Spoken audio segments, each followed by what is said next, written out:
just do want to say two thank yous before I start.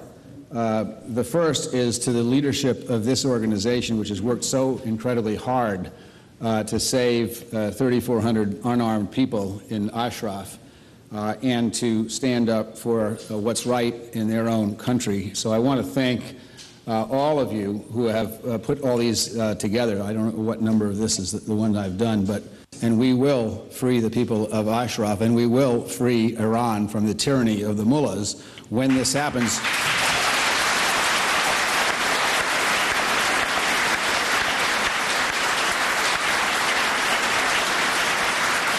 When this happens, you will thank us, but we will thank you, because this never happens without the people. The United States cannot stand up for people who won't stand up for themselves, and you have stood up for yourselves, and we intend to support you in doing that. Secondly, it's an incredible honor to be on the platform with so many distinguished American military leaders. And I don't think I've ever done this before, but I'm going to. And since I have three generals here, I want to thank them for the Joint Task Force full accounting.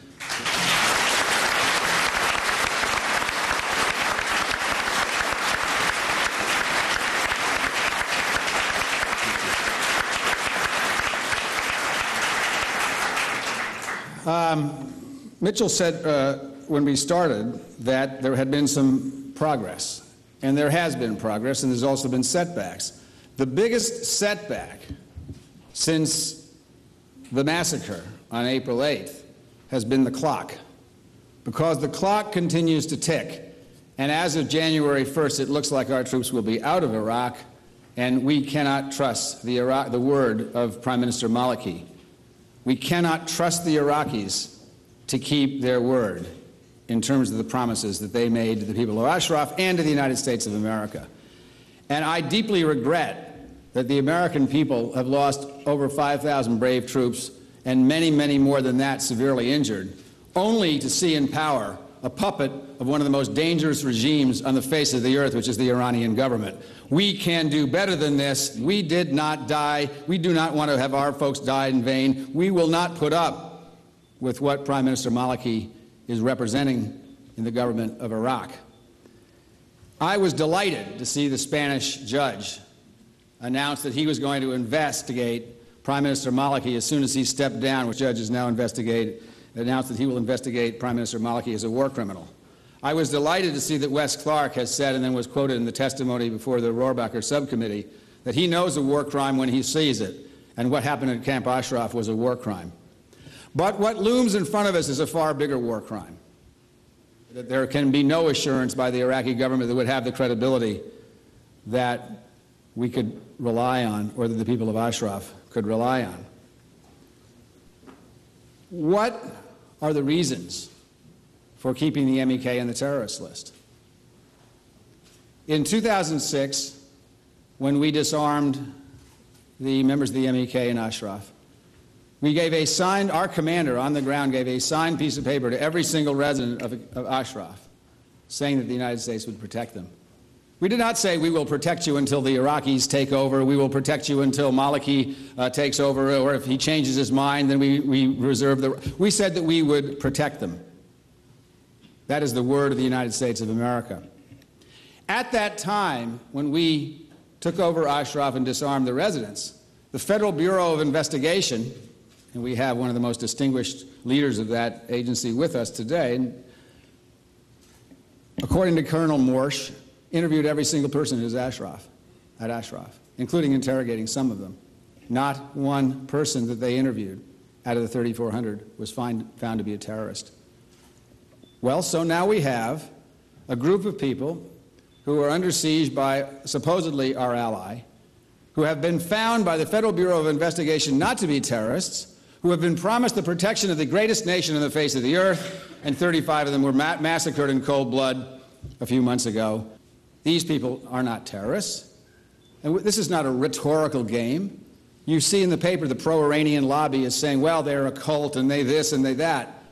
Well, first of all, I don't believe that's true, but even if it were, so does that justify the murder in cold blood of people who are under American protection? I think not. Let's stop the name-calling and the foolishness and look at this for what it is. This is genocide, and we will not have it.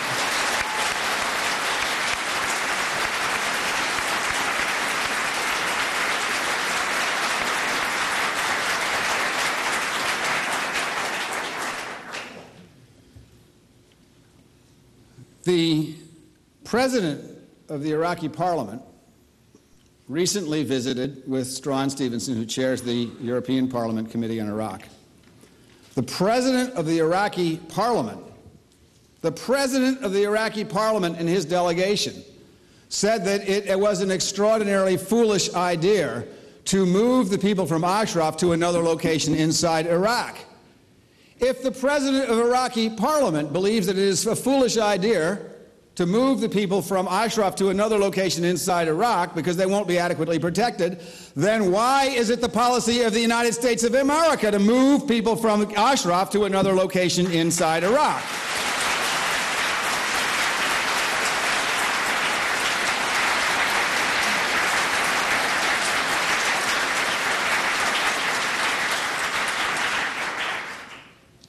The American proposal is harming the chances of getting these unarmed civilians out of Iraq alive, because the Europeans are now interested in a process where folks from Ashraf could go back. As you know, many of the people in Ashraf grew up in European countries, sometimes at some point were citizens of not only European countries, but of America. Many were educated in the West. So one of the plans that the Europeans have is that we could relocate the 3,400 members of Ashraf to save their lives to the West. Now, there are some very smart people here who know a lot about intelligence, a lot more than I do, and I'm going to let them talk about it. But I want to close by saying a little bit about why I'm in this. You know, there are, as General Mukasey said at another meeting, there's about the widest diversity of people on this group, politically speaking, as of any group that I've certainly ever worked with. It's actually been a pleasure for me to actually get to know Republicans as people. I had a job which was trying to get rid of as many people as I could, get them out of office. We're not talking about the Iraqi way of doing it. And so it's been a great opportunity for me to get to reach across the aisle and get to know people and respect them, even though, of course, my job was to get them out of office as soon as I could for 4 years. And I think the thing that brings us together is that we believe in America. But I'm doing this because I'm an American. And what makes this, I don't believe an American is necessarily a better person than an Iranian or an African or a Hispanic or from South America or any. But I do believe the founding documents in the United States makes us an exceptional country in this way. If you look at the Constitution and the Declaration of Independence, all those years ago, we established ourselves as not only a nation of laws, but a nation of hope. That we hope for something better for ourselves than what we had left. That we had a more positive view of human beings than what was currently available in the world of the late 1770s. And that we would stand not just for individual freedoms, but for hope, for opportunity, and most importantly, which is frequently forgotten today, individual responsibilities to each other, to recognize the extraordinary human potential that was available. That's the greatness of America.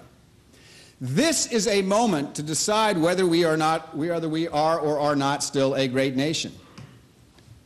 We are in this for the people of Ashraf, not because we want to overthrow the Iranian government, although that would be a very good idea. We are in this for the people of Ashraf because, as General Shelton said, we gave our word. We stand up for those who are trying to stand up for themselves but don't have the means to do this.